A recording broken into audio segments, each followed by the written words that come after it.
Buenas noches muchachos, como les había publicado en Facebook, esta va a ser la versión virtual de la tutoría de hemostasia y coagulación para las personas que no hayan tenido la disponibilidad de asistir. Eh, bueno, esta es la bibliografía de referencias, como yo siempre les digo en las tutorías. Eh, Miren lo que les ponen en clase, ¿sí? Se los ponen por algo. Las tutorías, las lecturas son muy completas, entonces pues, para que lo revisen y también los invito a que si tienen más dudas o preguntas lean de Up to Date o lean de Guyton y Hall. Bueno, em, para el tema de plaquetas hemostasia es muy importante que ustedes entiendan de dónde vienen las células que intervienen en la coagulación. Entonces, dentro de las otras tutorías habíamos cubierto lo que era ya la hematopoiesis, que es la formación de las células sanguíneas. En este caso, pues vamos a hacer un énfasis de la trombopoiesis, es decir, de la formación de plaquetas o de trombocitos, que es el nombre específico de las plaquetas. Entonces,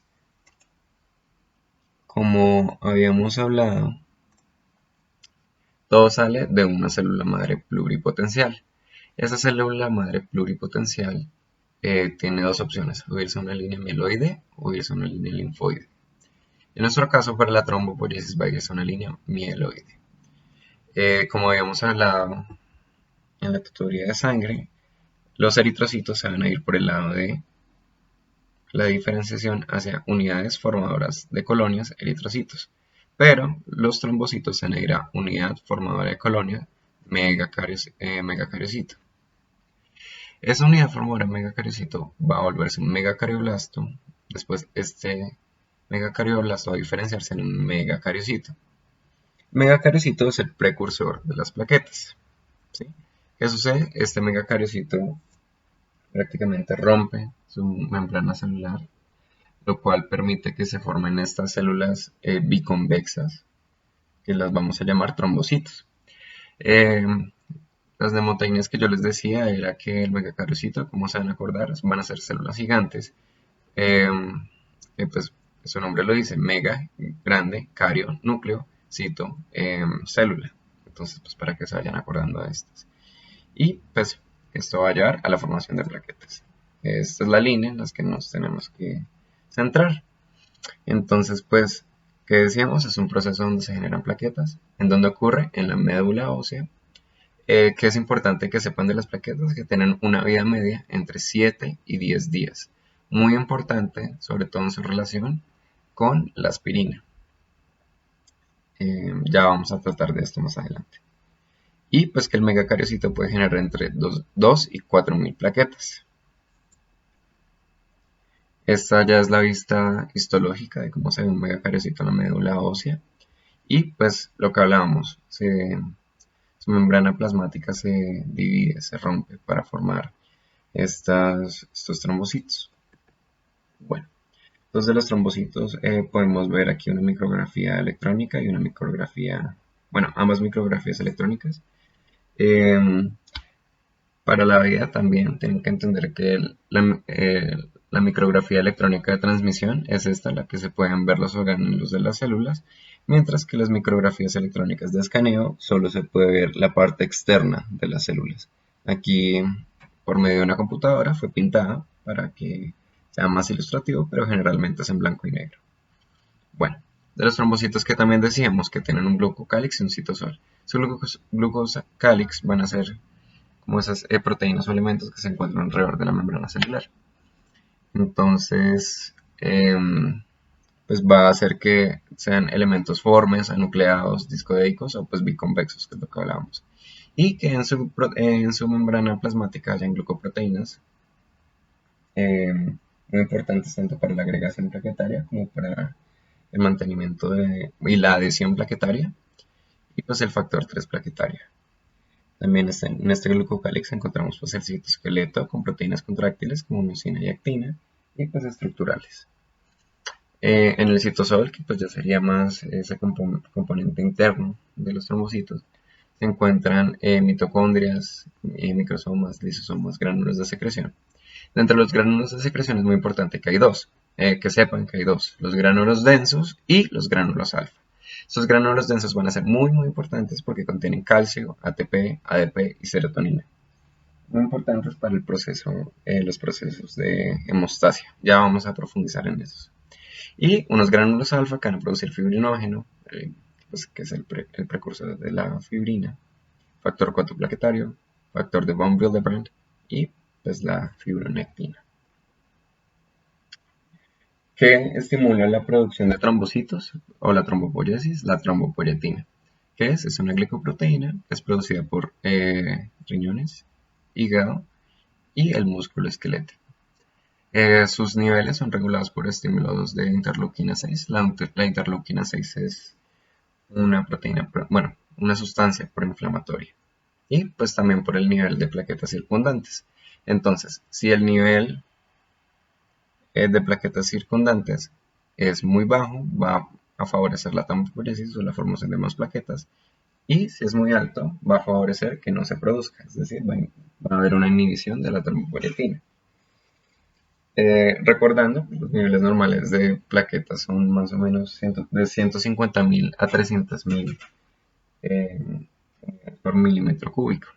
Entonces, pues, digamos, si hay 100.000 unidades en cada milímetro cúbico, favorecería la producción de trombopoietina.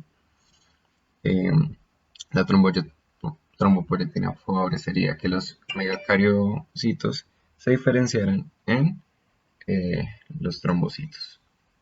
Bueno, entonces, de la hemostasia que tenemos que entender, hay dos definiciones o como dos ideas que se derivan de este concepto, que es que el sistema que se encarga de impedir la extravasación de la sangre cuando se rompe un vaso o cuando hay una hemorragia, y que son mecanismos que mantienen la sangre en estado líquido y pues reaccionan ante el daño vascular. Entonces, de la hemostasia, ¿qué podemos decir? Tiene elementos, reacciones y se divide en dos etapas. ¿Qué elementos tiene? La sangre, la pared vascular y que pues, puede tener un flujo sanguíneo laminar o turbulento. Mientras sea laminar, se podría mantener en su estado líquido. Mientras más turbulento sea, favorecería ya procesos de coagulación, como por ejemplo cuando hay mucho hematocrito. Y pues, ¿qué reacciones tenemos? Procoagulantes, anticoagulantes y fibrinolíticas. Procoagulantes es para la formación de trombos, de trombina. Anticoagulantes es para dejar de hacer coagulación. Y fibrinolíticas ya es para romper esas fibras de fibrina. Y que se tiene que entender que se divide en dos etapas. Una hemostasia primaria, que consta de una vasoconstricción y activación plaquetaria, y de una hemostasia secundaria, la cual es plasmática, quiere decir que intervienen células. Entonces, vamos a hablar de la hemostasia primaria, que tiene que ver con la vasoconstricción y la activación plaquetaria. Entonces, en este esquema, este es el video donde tomé estas imágenes, si quieren también lo pueden revisar. Se encuentra el endotelio, aquí graficado en naranja. Encontrar el colágeno, hay que entender que el colágeno es una proteína que se encuentra debajo de este endotelio. Este endotelio representando lo que sería el vaso. Aquí superior al endotelio sería una representación de la sangre y pues la plaqueta como está ahí. Y sobre el endotelio se encontrará el factor de von Willebrand. Este factor von Willebrand es muy importante para la estabilización de los trombos. Entonces, bueno, vamos al lado. Esto es lo que pasa normalmente. Está el endotelio, el factor de von Willebrand arriba, el colágeno abajo y pues las plaquetas circundando en la sangre que va acá. Ahora bien, con el segundo paso de lo que sería la hemostasia primaria, es sería la activación y la agregación plaquetaria. Entonces, habíamos hablado que la glicoproteína 1B se unía al colágeno y su unión se favorecía mediante el factor de von Willebrand que lo hacía más fuerte. Que es importante entender que las plaquetas también dentro de sus membranas tienen una glicoproteína 2B y 3A. Ya vamos a hablar de la importancia de estas glicoproteínas 2B y 3A. Pero estas plaquetas, cuando ya está este complejo colágeno, glicoproteína, factor de von Willebrand, se van a activar. Aquí es cuando se activan.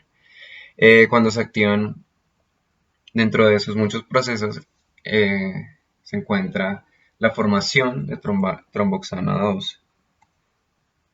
Este tromboxano 2, ¿cómo se va a formar? Dentro de la plaqueta se encuentra un lípido que se llama ácido araquidónico. Ese ácido araquidónico, mediante la enzima ciclooxigenasa 1, va a formar tromboxano A2. Ese tromboxano A2 tiene dos funciones. Uno, favorecer la vasoconstricción, es decir, que la luz del vaso se cierre para que toda esa sangre no se vaya a ir. Y llamar otras plaquetas. Entonces la mnemotecnia que yo les dejo acá, tromboxano A2, dos funciones. Una, vasoconstricción. Dos, llamado de otras plaquetas. Listo. Dentro de la terapéutica nosotros usamos aspirina que inhibe la COX-1 en este caso, de forma irreversible. Entonces, ¿se acuerdan que les decía que era muy importante que sepan la vía media de las plaquetas? Es porque la aspirina, al inhibir de manera irreversible la ciclooxigenasa 1 de cada plaqueta, entonces por 7 días las plaquetas afectadas por la aspirina no van a producir tromboxano 2. Bueno, esa era la relación. Igual en las bases fisiológicas de la terapia lo vamos a profundizar más. Listo. ¿Qué más? Entonces dentro de los gránulos, cuando se activen, sobre todo los gránulos densos, van a favorecer la liberación de ADP y serotonina. ADP es muy importante para la agregación plaquetaria y la serotonina va a ser muy importante también para la vasoconstricción. Entonces, para que se acuerden, tanto tromboxano A2 como la serotonina van a hacer vasoconstricción. ¿Y qué más? Pues se va a favorecer la liberación de factor 3 plaquetario, que es muy importante para la coagulación. Listo. Entonces aquí tenemos un esquema de lo que sería ya la activación y agregación plaquetaria. Entonces recordamos que la plaqueta se activa y libera tromboxano 2 y ADP. Este tromboxano 2 y el ADP van a llamar a las plaquetas. Entonces se acuerdan que habíamos hablado, bueno, les había dicho que existen otras glucoproteínas, además de la glicoproteína 1B, que son las glicoproteínas 2B y 3A. Estas tienen una afinidad hacia el fibrinógeno. Fibrinógeno es una proteína liberada por el hígado, producida por el hígado, muy importante para la formación de esa malla de fibrina.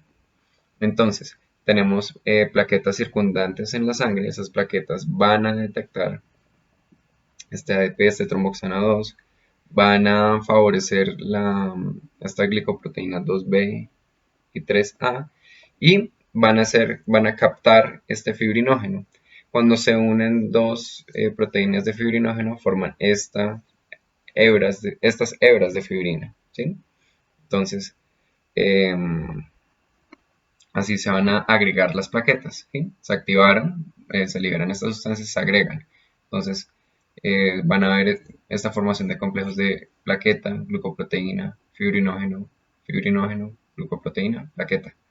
Y de esta forma se van a ir pegando y agregando diferentes plaquetas. Este es conocido como el trombo blanco, ¿sí? Solo tiene plaquetas. Por ahora solo hay plaquetas agregadas y se mantienen juntos por estas hebras de fibrina, muy importantes. Y listo, este es el resumen. Se adhieren las plaquetas por la plaqueta con la pared vascular por una lesión. Se hace la activación plaquetaria porque se hace este efecto amplificatorio de pues, tromboxano 2 y ADP y la serotonina. Y finalmente una agregación plaquetaria, que es plaqueta a plaqueta. Es lo que hablábamos, ese fibrinógeno que se une a las glicoproteínas 2B y 3A de cada plaqueta. Y pues esta es la formación del trombo plaquetario o el trombo blanco. Y pues todo esto también favorecerá la formación de trombina, es ya la activación de la coagulación de la hemostasia secundaria o la hemostasia plasmática. De la hemostasia secundaria plasmática, ¿qué es lo que tienen que entender? Que se divide en tres fases o tiene tres vías y su principal función es la formación de trombos rojos o pues ya la formación del coágulo. ¿De qué se compone? De una vía extrínseca, de una vía intrínseca y ambas que convergen en una vía común. La vía extrínseca también se conoce como fase de iniciación porque es la que inicia todo. La vía intrínseca se conoce como fase de amplificación y propagación. Y ambas convergen en una vía común, señalizada acá, que también se conoce como fase de consolidación. Bueno, entonces de la hemostasia primaria vamos a explicar lo que es la vía extrínseca y pues, o también conocida como fase de iniciación. Entonces, ¿cómo va a iniciar? Hay un factor 7. Este factor 7 es producido en el hígado mediante el ciclo de la vitamina K. Vamos a profundizar en esto más adelante, pero es para que entiendan de dónde viene este factor 7. Este factor 7 va a ser expuesto factor tisular. Este factor tisular es liberado cuando hay daño endotelial. ¿Sí? Entonces, al haber una interacción entre estos dos, va a haber una activación del factor 7. Entonces, ¿se acuerdan que también decíamos que las plaquetas liberan calcio? Entonces, pues cuando las plaquetas se activan y liberan calcio, pues va a favorecer la unión de que el factor 7 activado active el factor 10. Y la activación del factor 10 nos va a llevar a la vía común. Pero antes de que hablemos de la vía común, pues vamos a hablar de la hemostasia secundaria, que ya es la vía intrínseca o fase de amplificación. Entonces, vamos a tener este factor 12. Este factor 12, pues, por estas células presentadoras de factor tisular que tienen que ver con el complemento y la inflamación, van a hacer que este factor 12 se active. Este factor 12 activado va a activar el factor 11. Entonces, pues pasamos de factor 11 a factor 11 activado. Y este factor 11 activado va a activar el factor 9. Factor 9, cuando se active, en este caso, va a favorecer la formación de la activación del factor 10. ¿Y cómo? Este factor 9 se va a unir al factor 3 plaquetario que habíamos hablado en este paso de la presentación. Cuando se activa la plaqueta, con el factor 8 activado y el calcio, que también había liberado las plaquetas, va a hacer el factor 10 también se active. ¿Sí? Esta es una cascada un poquito más compleja, un poquito más larga, pero esta es toda la fase de amplificación. Esto, va a hacer que todos los factores 10 se activen dentro de esa zona. Entonces, recuerden que habíamos hablado que tanto la vía extrínseca como la intrínseca van a llevar que el factor 10 se active. Entonces, ya sería la vía común. ¿Sí? Entonces, factor 5 activado, que el factor 5, al igual que el factor 7 que habíamos discutido, también se produce por el ciclo de la vitamina K. Más este calcio van a favorecer que la protrombina se vuelva trombina. ¿Sí? Que a su vez va a activar el factor 5 y va a activar más plaquetas. Entonces tenemos que, después de que el factor 10 vuelva la protrombina trombina, va a activar el factor 5 pues nuevamente va a entrar acá, ¿sí? Porque este es el factor 5 activado. Entonces va a ser un ciclo de retroalimentación positiva. Habíamos hablado que la trombina también activa plaquetas, entonces vamos a hacer que liberen más ADP, que liberen tromboxano A2, que liberen calcio, etc. ¿Y qué es lo que va a hacer esta trombina? Volver este fibrinógeno que habíamos discutido en hebras de fibrina. Estas hebras de fibrina funcionan como si fuera una malla, y esa malla va a retener todo lo que pase por ahí. Entonces, digamos, bueno, ustedes saben que yo no dibujo bien, pero digamos que este es un vasito. Ya hicimos todo esto, la protrombina se vuelve trombina, entonces ese fibrinógeno que se encontraba disperso va a unirse, va a formar esas hebras de fibrina, más o menos haciendo como una mallita. Y esa mallita lo que va a hacer es impedir que haya flujo. Entonces se van a detener eritrocitos, se van a detener linfocitos, etc. Y pues se va a formar este coágulo rojo, pues porque él tiene células rojas, y pues ya este es el coágulo en sí, pues favorecido por por el fibrinógeno que se volvió en fibrina. ¿Y qué necesita? Entonces el factor 13. Este factor 13 se conoce como el factor estabilizador de la fibrina, porque digamos que es como un homólogo del factor de von Willebrand. que se acuerdan que se utilizaba para estabilizar el trombo blanco, para estabilizar la formación de colágeno con las plaquetas y la glucoproteína 1B. Entonces, pues este es el homólogo. Factor 13 lo que hace es estabilizar la fibrina. Ya habiendo hablado de cómo funcionan los mecanismos protrombóticos, es decir, la formación de los coágulos, tanto el blanco como el rojo, vamos a hablar de cómo funcionan los mecanismos anticoagulantes del cuerpo. Entonces nosotros encontramos una proteína que se llama la antitrombina 3. Esa antitrombina 3 lo que hace es inactivar el factor 2. Sí, se une el factor 2 y lo inactiva. Por lo tanto, la protrombina no se puede volver trombina, etc. Y en el cuerpo también encontramos una sustancia que se llama la heparina. Bueno, o también en el cuerpo se llama heparansulfato. En la clínica se tiene un homólogo que se llama la heparina. ¿Y qué hace? Se une a la antitrombina 3, es una unión que hace un cambio conformacional que hace que la antitrombina 3 no solo inactive el factor 2 activado, sino que también puede inactivar el resto, el 12, el 11, el 9, el 10, etc. Potencia este efecto de la antitrombina 3. ¿Sí? ¿Y qué otros mecanismos tenemos? Tenemos la proteína C y la proteína S. Especialmente quiero hacer un énfasis en la proteína C, que lo que hace es inactivar los factores 5 y 8. ¿Sí? La proteína S, inactivar los factores 5 y 8. Entonces, bueno, antes de seguir con la anticoagulación, o sea, ya hablamos de la coagulación, la anticoagulación, vamos a hablar del segundo paso que es la fibrinolisis. ¿La fibrinolisis qué es? La lisis o rompimiento de fibrina. Entonces, ¿se acuerdan que decíamos que teníamos la malla fibrina, que esta evitaba que hacía la mallita, donde se podían retener los glóbulos rojos, glóbulos blancos, etc. Pero entonces, cuando ya se necesita hacer una retracción del trombo, ya se ha hecho un reparamiento del endotelio, ya no se está perdiendo tanta sangre, entonces comienza un proceso fibrinolítico.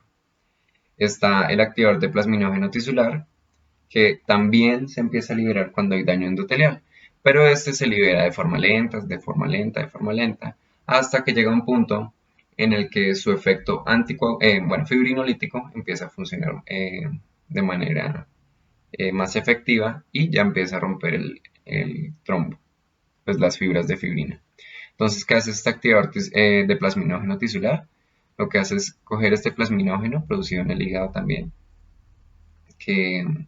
y lo activan volviéndolo plasmina. La plasmina son como unas tijeritas que se encargan de cortar las hebras de fibrina, volviéndolo nuevamente fibrinógeno y pues para que pueda ser desechado, ¿sí? Esto es lo que pasa en la fibrinolisis y pues nosotros también en la clínica lo utilizamos para romper los coágulos, ¿sí? Es un tratamiento fibrinolítico.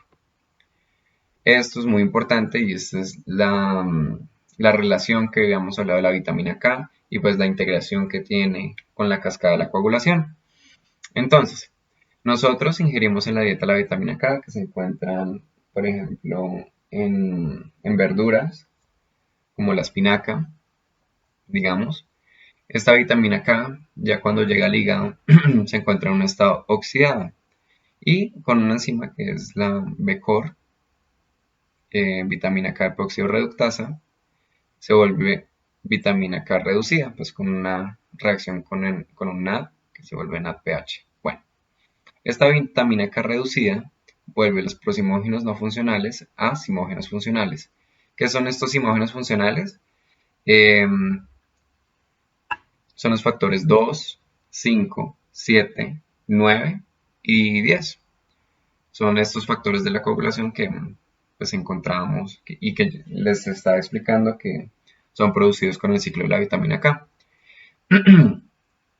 Después de que esta vitamina K reducida haga esta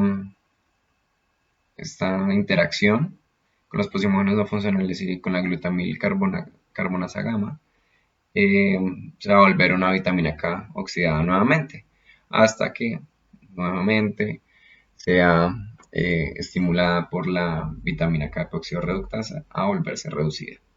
Listo, eso es lo que pasa normalmente. Aprovechando que tenemos este esquema acá, pues les podría explicar de una vez la warfarina. Entonces, la warfarina es un fármaco anticoagulante que lo que hace es inhibir la B-Core, por lo tanto, va a evitar que la vitamina K oxidada se reduzca y forme los hemógenos no funcionales o pues, los factores de la coagulación 2, 5, 7, 9 y 10. ¿Cómo lo va a hacer? Principalmente, esta warfarina tiene, digamos, dos porciones que juntas hacen la warfarina normal. La S-warfarina y la R-warfarina. La S-warfarina es más afín hacia inhibir la B-Core. La R-warfarina también, pero de una manera menos afín. Ambas lo inhiben. Esta porción de la S-warfarina, después de que entra en interacción con la B-Core, pues después es, digamos, catalizada por este citocromo que se llama citocromo P129 o CYP129. Y pues esta R-warfarina es metabolizada mediante la CYP1A1, 1A2 y 3A4. Pues para que sepan que sí es degradada y pues su efecto anticoagulante no es para siempre. De la vitamina K que también es importante que entiendan que la vitamina K es una vitamina esencial, es decir, nosotros no la producimos, dependemos de la dieta para hacerla, por lo tanto, para que sepan en clínica, a los recién nacidos se les coloca una inyección de vitamina K, precisamente para que puedan hacer estos hemógenos funcionales, para que el ciclo de la vitamina K comience. Y ya muchachos, eso es todo. Muchas gracias. Pueden continuar con el video de bases fisiológicas de la terapia antitrombótica y estoy atento a cualquier duda que tengan acerca de hemostasis y coagulación en este caso. Muchas gracias.